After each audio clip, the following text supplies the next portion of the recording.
Good evening, I'm your host Jay Clark and welcome to the Scary Nighttime Radio Show. We hope you enjoyed tonight's episode, which is entitled Pits of Hell Part 5. The Longest Night. Sergeant Cintron returns with the truck to rejoin the group. I'm back, everyone. Did I miss anything while I was gone? Well, Sergeant Cintron, Rohani shot a Rakshasa dead. Oh my, Rohani, I wasn't aware you even knew how to shoot a gun. Actually, I wasn't sure I could either. It was a gun I found on the ground when we were cleaning up from last night's battle. We could not locate the owner of it, so I held onto it for safekeeping. I discovered that under stress the gun wasn't that hard to use, just point and shoot. It was a good thing that she did, or Kyle and I wouldn't be standing here right now. You did good, Rohani. I'm proud that you had the courage to do what you had to do. But I'm back now, and it might be best for you to join up with the medical staff to prepare to care for the wounded. Rohani agrees and goes off to meet with the medical personnel. They give her hospital garb to change into. The rest of the group is further down toward the open pit getting ready for battle. Captain Taylor addresses the group. Okay, folks, let me reiterate what we talked about earlier in preparation for tonight's battle. There are about 350 of us battling the creatures tonight. Because of this, we have made units that consist of 12 people per group. Each group is headed by a skilled National Guardsman. Each National Guard soldier will be responsible for the people in their group. We will identify each group by a color to make things easier to coordinate when we have to make changes in the battle plan. The red team is closest to the pit, and off to their right flank is the blue team. To their left flank is the green team. I will be the leader of our team, which consists of you 6 and the 6 others here. And what is our team's color again, Captain Taylor? We are the gray group. Lieutenant Walker here will keep track of our various troop movements through an interactive screen we have. Yes, all the team leaders are fitted with a tracking device. This will help us to identify which team is in danger of an enemy attack. The teams can call in for medics to carry out the wounded, and we will easily be able to pinpoint where they are. We also have lookouts in the high tower building that can see right down into the pit. They are monitoring drones that we sent deep into the pit and can warn us what is coming out before they arrive. In fact, we're getting a message from them now. Yes, go ahead, Corporal Johnson. We've got enemy combatants about ready to exit the pit. They are heavily armed with assault weapons. Roger that, Corporal Johnson. All right, everyone, get ready for the fight. The creatures start emerging from the pit, firing their weapons. Soldiers and townspeople return fire and quickly dispatch of the advancing beasts. Suddenly, smoke starts billowing out of the crater. Captain, what do you suppose the Rakshasa are up to now? They must be trying to create a distraction so we can't see what they're up to. Be on high alert, everybody. I can't see anything through all this smoke and haze. Where the hell are they? Suddenly, a bomb goes off where the blue team was staged. Lieutenant Walker, which team got hit? The bomb went off where the blue team was located. That's Lieutenant Harrison's group. Red team leader, get your men over to your right and check out the status of Harrison's team. Roger that, Captain Taylor. The red team makes their way over to where the blue team was. They find some of the men down and the others walking around dazed and confused. Lieutenant Harrison, are you and your men okay? What happened here? I think they hit us with some kind of stun grenade. It knocked us off our feet, but we should be okay. Lieutenant Harrison and his fighters start getting up and dust themselves off. Surprisingly, they are up and ready to go within seconds. Okay, we're good to go. Oh my, I just saw some Rakshasa run over to the gold building. Get your men after them and we'll cover you. Okay men, let's track down those Rakshasa that ran by the gold building. Follow me.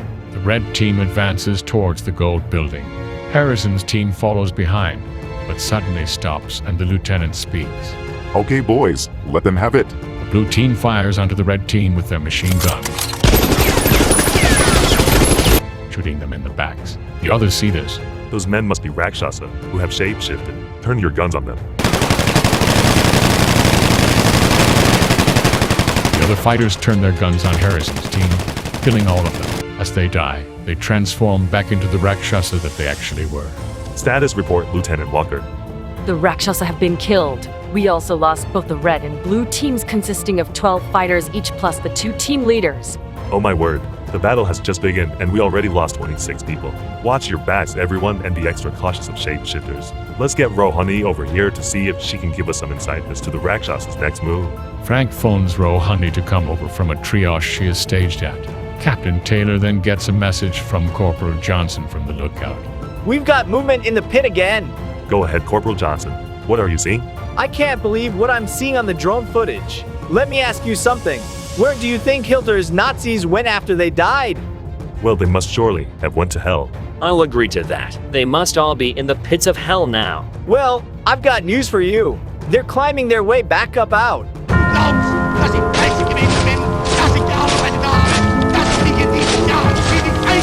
An entire army of Nazi SS is seen making their way up through the pit, waving their swastika flag.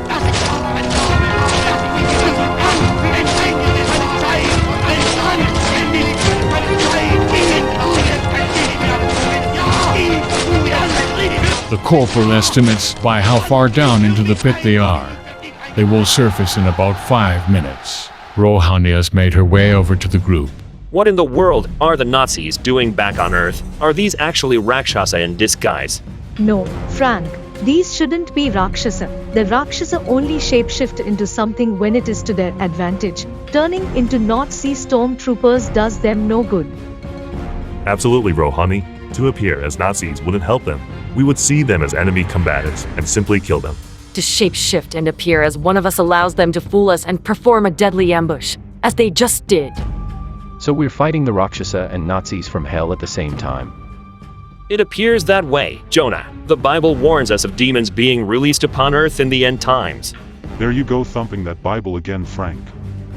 I told you I don't believe in heaven or hell. Well, then how do you explain any of this, Professor? Like the scientists Jessica, I believe the Rakshasa live deep underground in caves and tunnels. They probably also have vast areas where there are open spaces for advanced cities and industry we never knew anything about.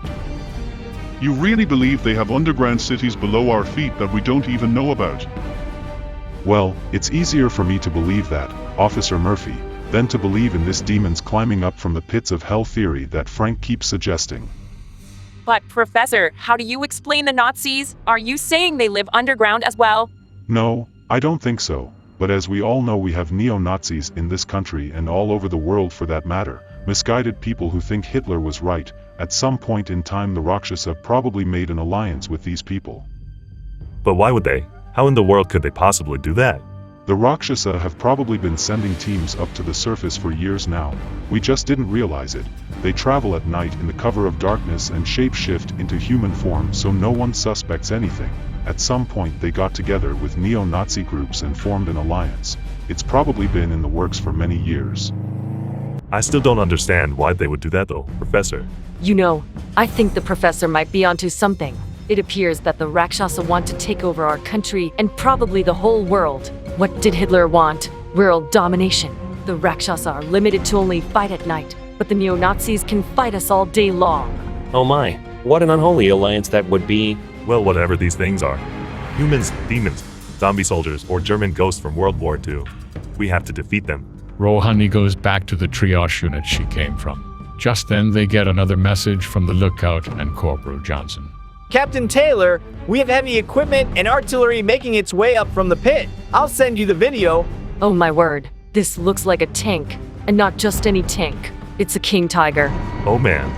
The King Tiger was one of Hitler's most prized possessions. The Allied Army's tanks were no match for this mammoth machine. One of our guys should be able to take it out with a rocket-propelled grenade. I'll tell Corporal Johnson's team to get the RPG-7 ready. The Tiger tank emerges from the pit. One of the soldiers from the lookout position aims the RPG at the tank and fires. It's a direct hit, but the tank is undamaged. How could that tank survive a direct hit? What the hell is it made out of? Who knows what customizing the devil did to it? The King Tiger stops in its tracks and raises its turret upward at the lookout where the missile came from. Corporal Johnson, get your men out of there. You're about to be fired upon. Incoming! The tank fires into the lookout building, causing a massive fireball and killing Corporal Johnson and his men. The Nazi stormtroopers begin marching out of the pit. Open fire, everyone. A massive firefight ensues. Bullets are flying everywhere. The heavily armed stormtroopers and Rakshasa continue to exit the pit. There are so many of them. We're being vastly outnumbered. We're completely outgunned. We've got to get more troops to help us. Just then, Captain Taylor receives a transmission from a Navy jet fighter. Yes, go ahead, jet fighter. Yes, Captain Taylor, this is Navy pilot Seymour. Hartford had requested our assistance a couple days ago. A couple days ago, they held their own, but tonight we could really use your assistance. We need a missile fired into a pit in the town center.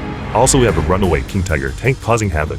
Roger that. Captain Taylor, we're about 15 minutes out. We've got enough firepower to destroy that tank and blast that crater to Kingdom Come. I need you to fall back and get all your people out of the area. We're going to level the place. Lieutenant Walker, have all the teams pull back.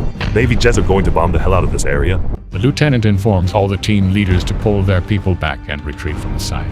Tell all the medical personnel to evacuate as well. Jonah rushes over to a triage tent where the medics are and finds Rohani. Rohani, you've got to get your people out of here. We've been told to pull out. Okay everyone, we have got to evacuate. Take what you can with you and let's go. Let's go. The teams all start retreating. The Nazis and Rakshasas start overtaking the positions once held by the people. The enemy halts their advance for a moment as they see the people retreating. Look at those stupid cowards running away. Taking over their city is going to be easier than I thought. Idiot humans. The stormtroopers start marching down the now empty street. They raise their Nazi flag at a pole. Parts of the city are on fire. The King Tiger rolls along in search of things to destroy.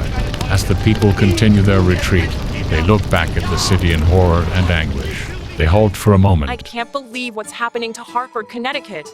Rohani had warned us that this might happen, Jessica. That's right, Fu. On the first night, she said we will come to a point in time where no weapon will be powerful enough to stop them. Well, we're not quite to that point yet, Kyle. We've got Navy jet fighters coming in about 10 minutes. They'll wipe them out for sure in this round.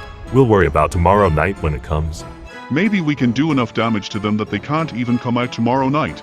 We just have to live through tonight. Oh my goodness. I've just been informed that the tank just destroyed the Mark Twain house. No, that can't be. That house is a Hartford landmark, Lieutenant. That is terrible news, Officer Rivera. I just visited there last month, Professor.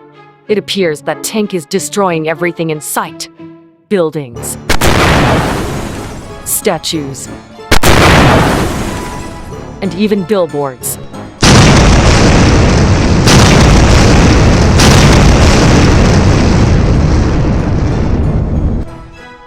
We've got to stop that hellish thing before it destroys this whole city. Gunfire is heard as the enemy decides to go after the retreating people. Looks like we'd better move out, folks. They're coming after us. Everyone starts to move out at a rapid pace. Well, Professor, the city is on fire. Nazis have taken over the streets and scores of people have been killed. Plus we have a demonic tiger tank from the underworld blowing up everything. You best start believing in hell, Professor. We're living in it.